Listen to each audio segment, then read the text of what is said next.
Welcome back to this video on contact mechanics. We are discussing elastic deformations of non-conformal surfaces when they come into contact. So we started to discuss a line contact, the contact between a cylinder and a flat surface. And now we'll continue to talk about what is happening below the surface, or the subsurface as we call it. So you remember from the previous part is that there is a contact pressure that looks something like this. This is the Hertz pressure distribution when a cylinder touches a flat plane. When you apply this pressure, and you remember in the example we had a maximum pressure of a little bit more than 1 gigapascal. So of course the stresses will be substantial down here in the material. And this is actually a plot of the von Mises stress distribution. And a little bit funny, you may think, is that the maximum stress, the maximum effective stress doesn't occur here close to the surface where the surface is coming in contact, but it occurs a distance down in the material, something like 0.78 B, and B is the Hertz half width, so this contact width is 2b. And you can also see that the von Mises maximum stress is something like 0.56 times the maximum Hertz pressure. So this is remember, this is a linear elastic material, and it's only elastic deformations. If you apply some friction also, so if you assume that this is a tribo contact and you move it, then and you have some friction like 0.15, which is maybe a boundary lubricated or contact, and then you see that you skew the stresses, because now it has shear stresses also on top of the surfaces. So you skew the stress distribution, it moves a little bit closer to the surface, and the maximum is also increasing to 0.58 times the Hertz pressure. If you then also apply some kind of a stress concentration, like if you have an asperity on the surface, then you see that the pressure distribution may look something like this. You have a pressure peak here due to the asperity, and now you see also that the stress has increased very much, and it's actually not down here anymore, it's up here at the surface in this case. So in this case you have with friction here, it's about the same friction as before, but you have an asperity, but now the maximum stress is higher and at the surface. And this is something to remember for later videos on, for example, micropitting and pitting. It's the damages, if they are surface initiated or if they are subsurface initiated. That's typical damages of ball bearings, gears, etc. So remember this figure. I should also say a few words about elliptical contacts, because infinitely long line contacts are rare. They are normally also in a line contact, like in a spur gear or a roller bearing. You may theoretically have a line contact, but you have some crowning of the surfaces, so the contact actually becomes elliptical. And in that case, we have both an x direction and a y direction. You do the same thing for Hertz analysis. You define an equivalent x radius and an equivalent y radius in this way, plus and minus depending if the center of curvature is on the same side or on opposite side of the contact. If they are on the same side, it should be a minus. You can think about that too, when you watch the part 1 of this video. You understand this.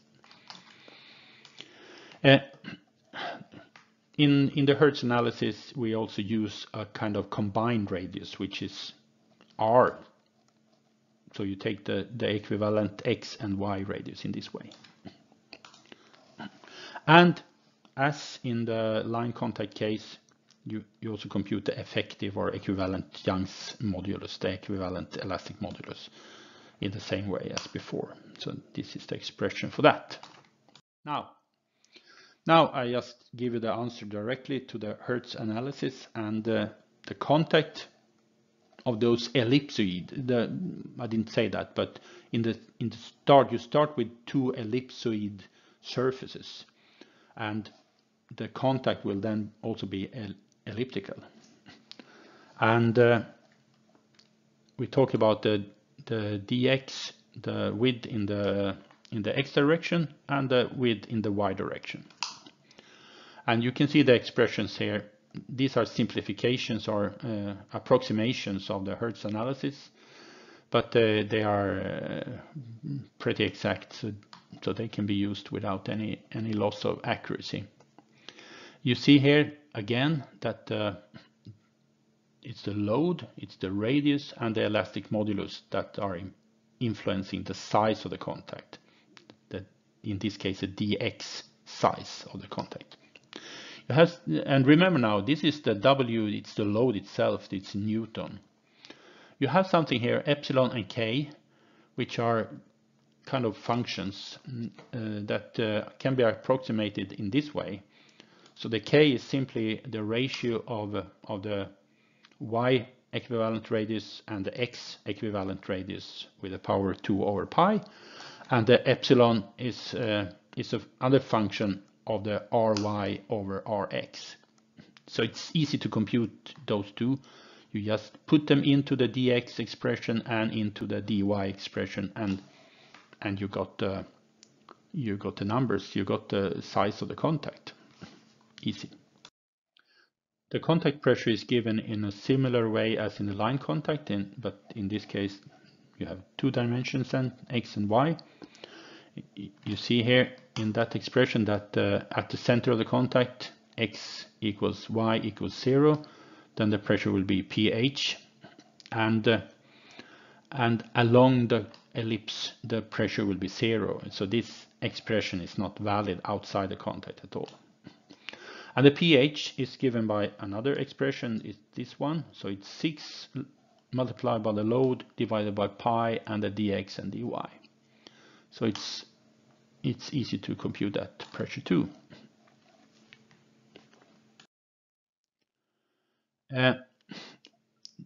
Something to remember here is the form. It has a big influence on the pressure here.